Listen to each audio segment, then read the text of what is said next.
My name is Caroline. Dinner at my in-laws' estate on the outskirts of Connecticut had never made me feel at ease, but tonight, something felt different. It wasn't the overcooked roast, or the cold chandelier hanging over a dining table fit for royalty. It was the way everyone looked at me. Too calm, too prepared, like they had rehearsed for weeks for a performance I hadn't been given the script for. Judith, my mother-in-law, sat across from me, wearing the pearl necklace she reserved for serious negotiations. Her smile was soft as whipped cream, but her eyes were harder than granite. Caroline, you've always been emotional. That's a strength when caring for Emily, but sometimes a weakness when it comes to finances. Each word landed like ice cubes dropped into bourbon, burning without flame. I glanced at my husband, Thomas, the man I once believed would protect me from the world. But tonight, he wouldn't meet my eyes, as if I had become the threat.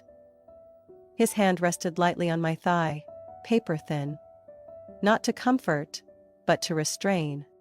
Next to Judith sat her husband, Gregory, a retired businessman who once ran a major transportation company. He calmly opened a folder in front of him, speaking with the tone of someone presenting at a board meeting. We've been thinking carefully about Emily's care fund. It's over $700,000. With proper management, it could generate long-term gains, instead of just being gradually spent. I pushed my wine glass aside. Gains? That money is for wheelchairs, medication, physical therapy, not an investment portfolio. Judith nodded, her expression unchanged.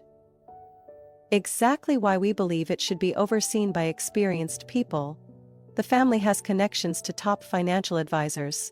They can grow the fund. I laughed, sharp, foreign even to me. Emily is a human being, not a stock waiting to rise. Thomas finally spoke, his voice quiet like a balm. They're just thinking about the future. You've sacrificed so much, no one denies that. But maybe you're too close to see the bigger picture. I turned to him, words cutting through the air. You mean those 6 years I woke up at 3 a.m. to change her feeding tube? Or leaving my job in Chicago to take care of her full-time with no breaks? That kind of too close? The room fell silent. Gregory slid the folder toward me. This is just a formality. You'll still be Emily's legal guardian. We simply want financial oversight to be handled by professionals. I skimmed the documents. The words were slick, cold.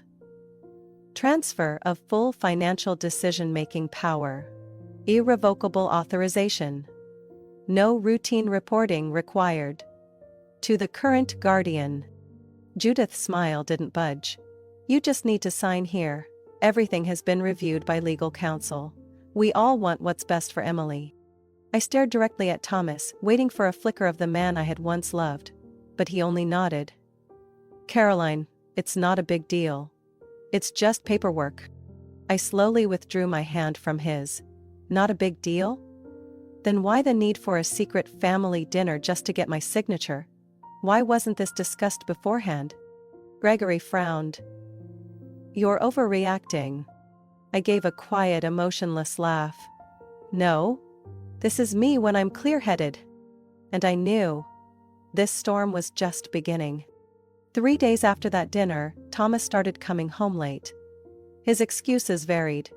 Long meetings, traffic on I-95, visiting an old friend who was sick. But he could never remember the friend's name, or which company had meetings lasting until 10 p.m. On Saturday night, while I was making soup for Emily, I saw Thomas's phone face down on the kitchen counter. Normally, he kept it in his pocket, even in the shower. I hadn't intended to invade his privacy, but when the screen lit up, the message preview was clear. Bobby G. The deal went smoothly. She suspects nothing. The fund will be ours next week. I froze.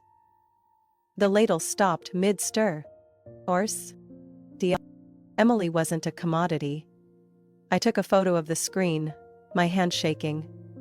Not from anger, but from a cold that crept through every vertebra. The truth was out. Thomas wasn't just complicit. He was leading the plan. I called Grace, my closest friend since college in Vermont. She was the only one who had seen me care for Emily from the start, after our parents died in that accident. After a long pause on the line, she said firmly, "You need a lawyer, a sharp one." "I don't know any." "I do. Meet him tomorrow. His name is Aaron West.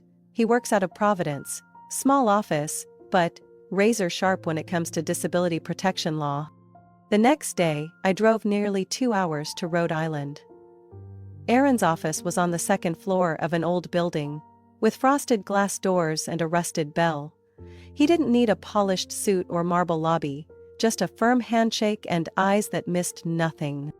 I handed him everything: the screenshot, the copy of the documents my in-laws wanted me to sign, and Emily's medical records. Aaron flipped through each page like a juror reading a verdict. Finally, he looked up. "Good news is, they have no legal right if you're the appointed guardian." Bad news?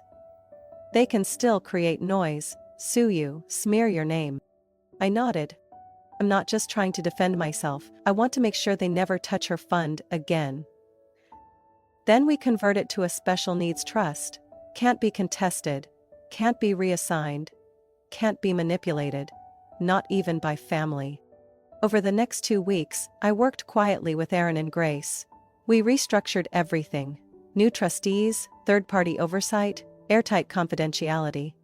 All documents were notarized in Boston under the name Caroline Nash, my mother's maiden name. Meanwhile, I began acting vulnerable, asking Tomas naive questions about money, pretending to stress over rising costs. I even mixed up Emily's appointment dates to make him believe I was slipping. I knew he was watching.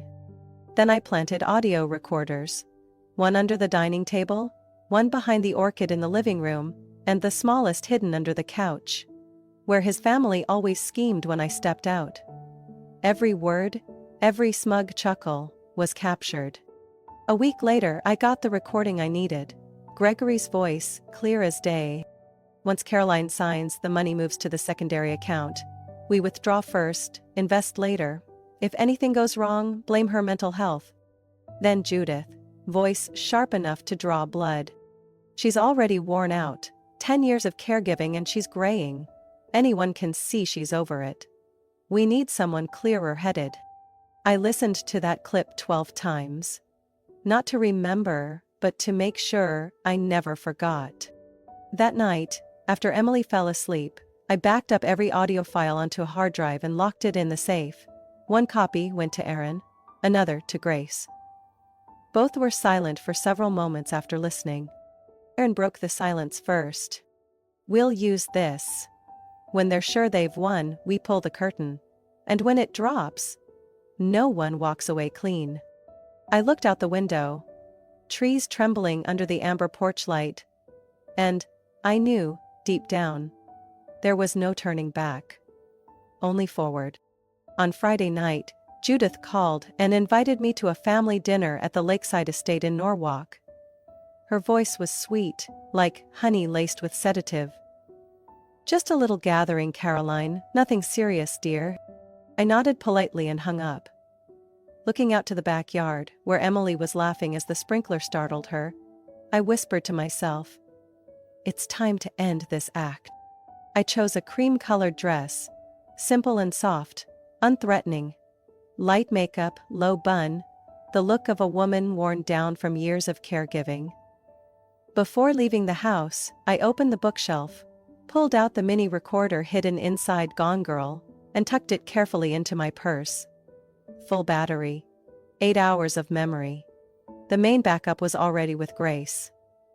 Gregory and Judith's estate sat still by the lake, water as flat as glass. Inside, warm yellow lighting and soft classical music played.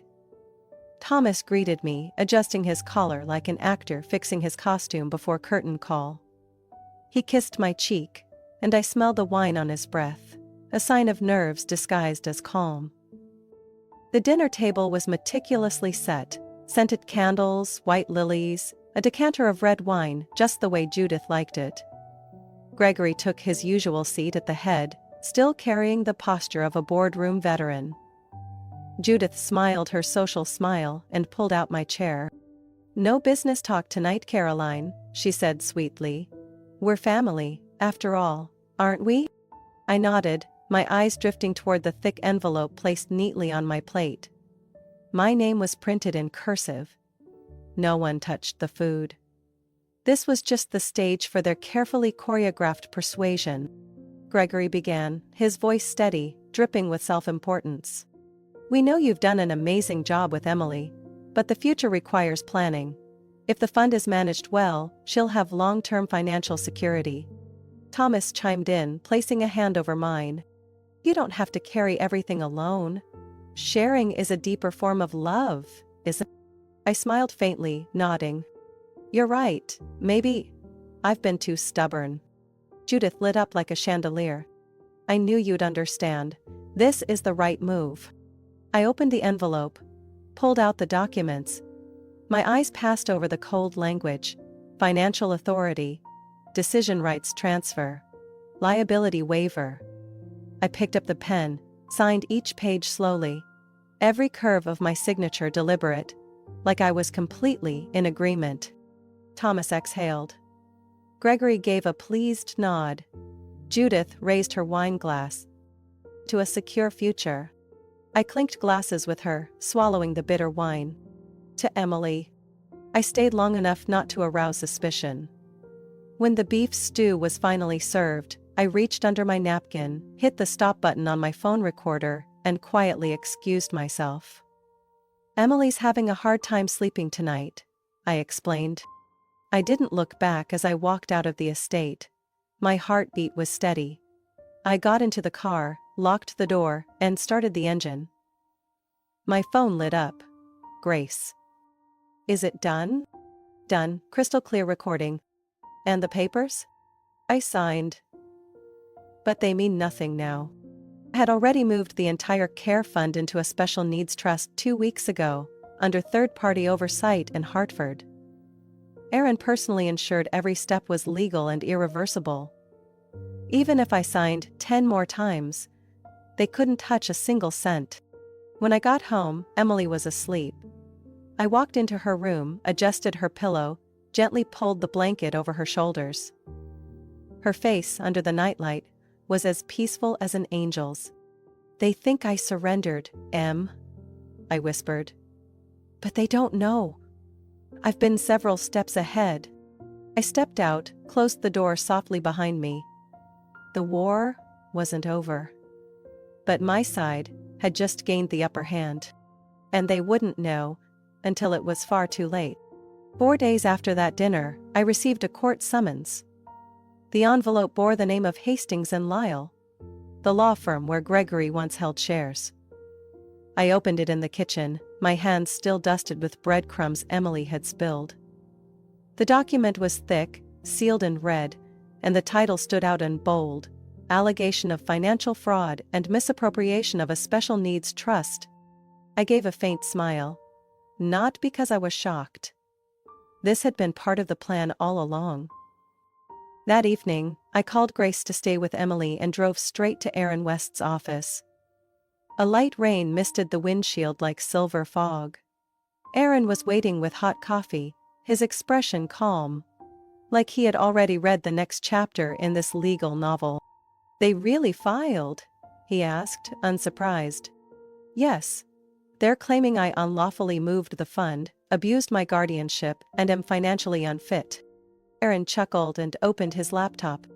"Then it's time for our special folder: dinner recording, Bobby G's text, the forced authorization papers, and..." He pulled a fresh file from his drawer. "Here's the juicy part. A civil investigation report from a credit specialist." I leaned in. "What is it?" "Gregory? 3 years ago he used the name Emily Nash, Dependent Minor Trust, as collateral to secure a loan for a resort expansion project in Vermont. The venture collapsed after COVID. He's still in default." My fists clenched. "He used my sister's name to borrow money?" "Not directly, but enough to qualify as financial fraud. It was labeled as a family support trust asset. There's a notarized file, bank forms, and, notably, no signature or consent from the legal guardian. That's you. I sighed and poured more coffee. So they filed the suit to cover up their own illegal mess? Exactly. Attack first, distract second. The next morning, Grace called again. Caroline, remember Linda? She lived near Gregory years ago. Judith's cousin's daughter? Isn't she the one with the autistic son, always trying to get Medicaid coverage? Right. She reached out after hearing about your case. Judith convinced her to sign over a small fund meant for her son. Told her it would be an investment for the family's future. She never saw a cent. Then they ghosted her. An hour later, I sat across from Linda in a cafe near Emily's old elementary school. She brought a folder packed with emails, receipts, and a shady power of attorney draft written by Gregory himself. I asked her to sign a formal statement. She agreed without hesitation. Days later, another call came. Is Caroline? This is Natalie. I was Emily's home care nurse last year. I heard about the lawsuit. Honestly, I'm angry. You know something? I remember Judith showing up, claiming to be from a nonprofit. She grilled me on your routines, meds, even your mental state. It felt off. They had no authority. I paused. Would you testify? If needed, I'll write a full statement. I took notes, with dates and times. One by one, the evidence stacked higher. Collusion, forged documents, intimidation, and now a counter-lawsuit designed to erase their own tracks. What they didn't know, every move had been documented, archived, and now witnesses were coming to me. That night, I sat in my home office, the final defense folder open on my computer. Each audio file was labeled chronologically. Gregory. Fund transfer scheme. Judith. Calls Caroline unstable. Thomas. Promises to make her sign. I opened the window. The cool breeze drifted in. Emily was asleep in the next room. I whispered into the night. They think I'm the soft one, but I turned to stone the moment they saw Emily as prophet. The next morning, I walked into the courthouse with Aaron, clutching the thick case file. The court clerk nodded and handed over the sealed docket. They had started this war, but the fire wouldn't burn the way they wanted. I wasn't there to beg for justice. I came to burn every lie to the ground. Courtroom 3 at the Fairfield County Courthouse was packed that morning. A local journalist sat in the last row, notebook open. Judith sat to the left of the plaintiff's table, her expression stiff, layers of makeup failing to hide the pallor. Gregory flipped through documents constantly, feigning focus. Thomas, slouched and distant, avoided everyone's gaze as if he no longer wanted to belong to the side he sat with. I entered with Aaron by my side, clutching the folder that held every original piece of evidence. Grace sat quietly in the back row and gave me a reassuring nod. Emily was at home, cared for by a private nurse. I wouldn't let her witness a morning where the ugliest truths of family were laid bare under oath. Judge Landon, an older man with a commanding voice that could quiet a full room, opened the session. We are here to consider a civil case regarding the care fund for Emily Nash. The plaintiffs allege that the defendant, Mrs. Caroline Nash, misappropriated the trust for personal gain. The defendant counters with allegations of fraud, coercion, and a scheme to seize financial control from a dependent individual. The hearing began.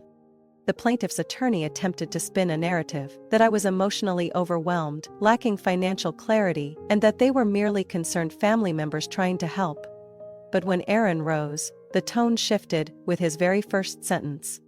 Your Honor, we submit into record a series of verified evidence, audio recordings that expose intentions to usurp the trust, emails from an intermediary, a notarized statement from a nurse approached to manipulate medical records, and, most significantly, proof that Mr. Gregory Miller used the name of a dependent minor to illegally secure a mortgage loan in 2021.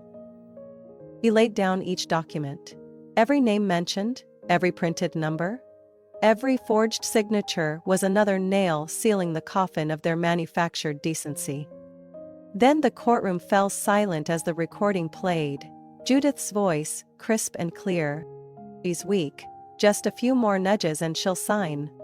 Gasps rippled through the audience. When the resort mortgage under Emily's name came up, Gregory straightened in his seat, his face turning crimson. Then it was my turn. I stepped forward, with empty hands, no script, no notes. Only the truth. Emily Nash is my sister.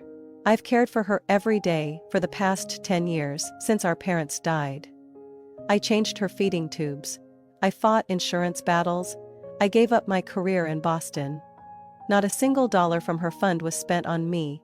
In fact, I fought for every cent she received. I glanced at Thomas, who still stared at the floor. They don't see Emily as a person. To them, she's a number, a dollar sign, but to me, she is family. And the reason I'm still standing. Judge Landon leaned back and tapped his gavel lightly. Having reviewed all materials, heard the recordings, and assessed all testimony, I issue the following ruling. 1. Caroline Nash remains the sole and legal guardian of Emily Nash. 2. Gregory and Judith Miller are permanently barred from any access to Emily or her associated care funds. 3. Thomas Miller, having no remaining legal standing, is also stripped of any authority over dependent financial matters. 4. The allegations of financial fraud will be referred to the appropriate federal investigative body. The gavel struck once, sharp and final. It felt like the end of a long, poisoned play. As I walked out of the courthouse, sunlight poured over the stone steps. Gregory had lost his usual swagger. Judith wore dark sunglasses that couldn't hide her shame. Thomas lingered behind them, silent. I didn't look back. Grace met me outside and asked softly, "How does it feel?" I looked toward the parking lot. Like the storm passed, and this time, I'm still standing. The press would run stories. Judith would be quietly removed from the boards she once advised. Gregory's real estate project would fall under federal scrutiny.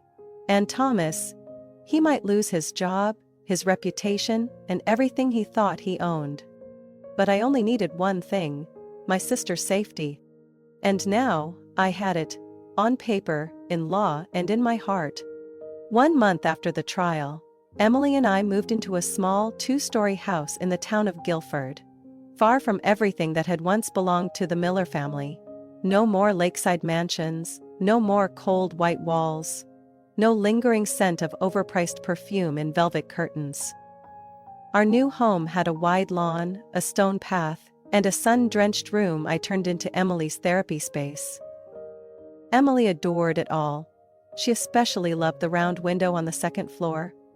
Each afternoon, she'd sit for hours watching the sunlight dance through amber-colored leaves.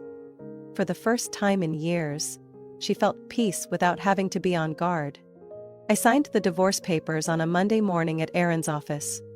No tears, no pleas. Just a single, firm signature that closed a chapter I now called a mistake. Thomas didn't show. His lawyer sent a dry, printed letter that ended with, "I hope you find peace." I chuckled softly when I read that line. Grace moved nearby, renting an apartment just 3 blocks away. She brought 2 laptops, a giant whiteboard, and an unwavering belief that we were meant to do more than just survive. "Caroline," she said one evening as we sipped tea on the porch, "why don't you turn your experience into a tool for others? Not everyone has a lawyer for a friend, or the clarity to record everything. But if they have access, guidance, and a clear legal model." I nodded. This time, I didn't need convincing. 3 weeks later, Guardian Resolve was born. A community initiative providing legal support and financial training for guardians, especially those caring for children or relatives with disabilities.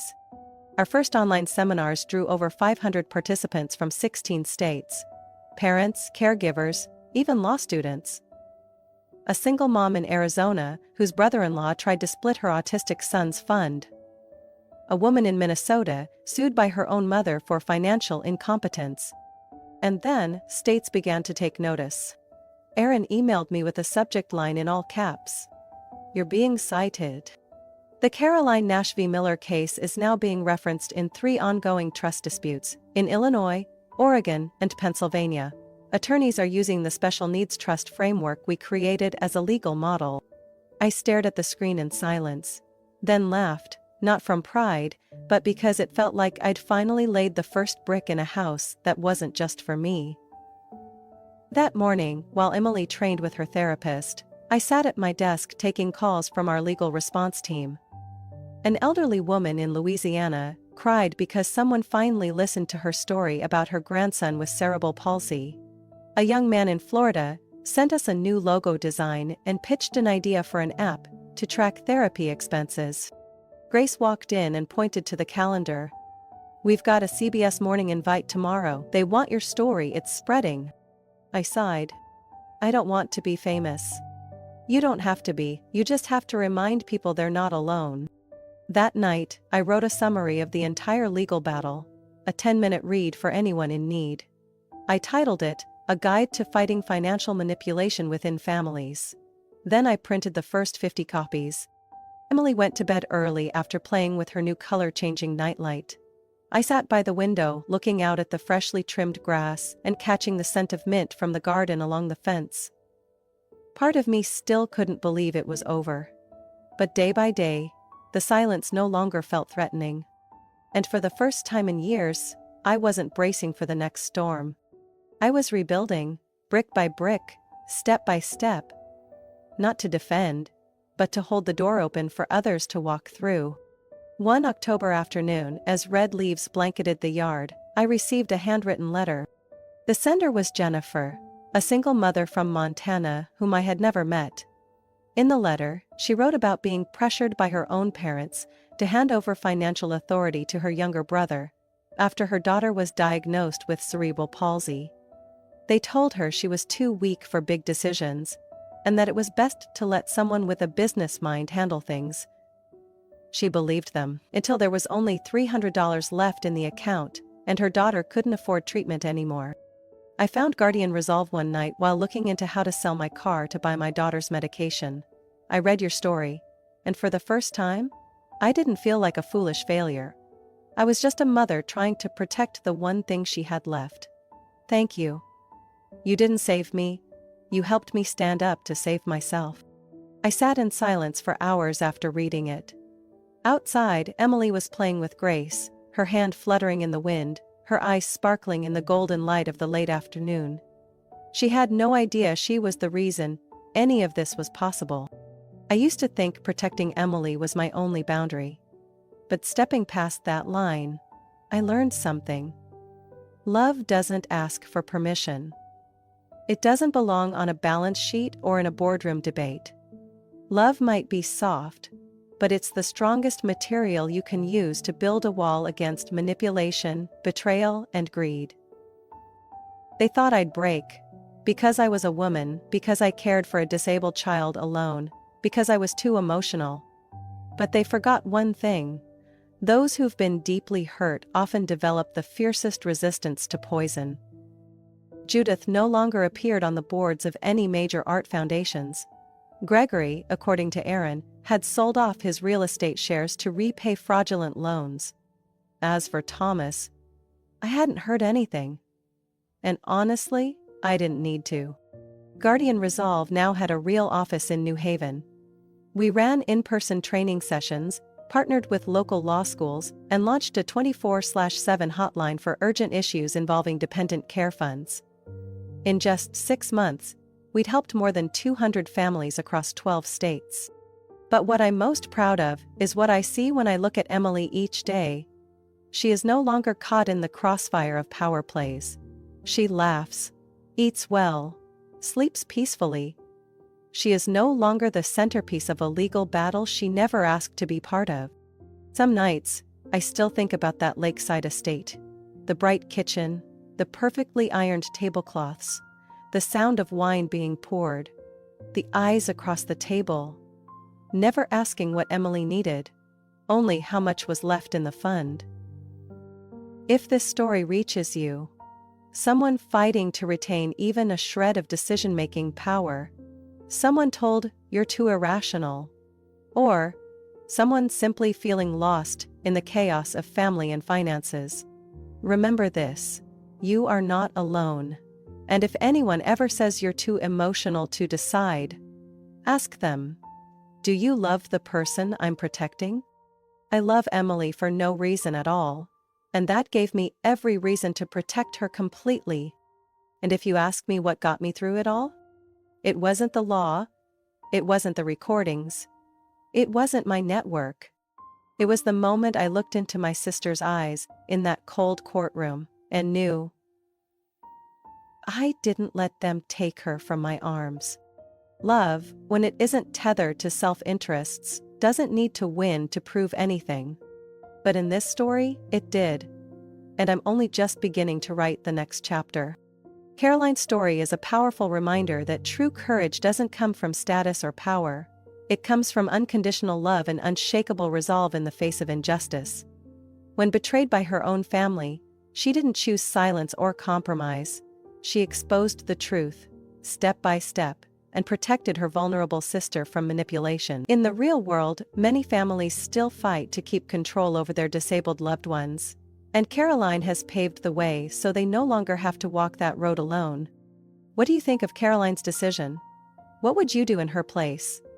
Share your thoughts in the comments and don't forget to follow the channel for more heartfelt stories and powerful family lessons.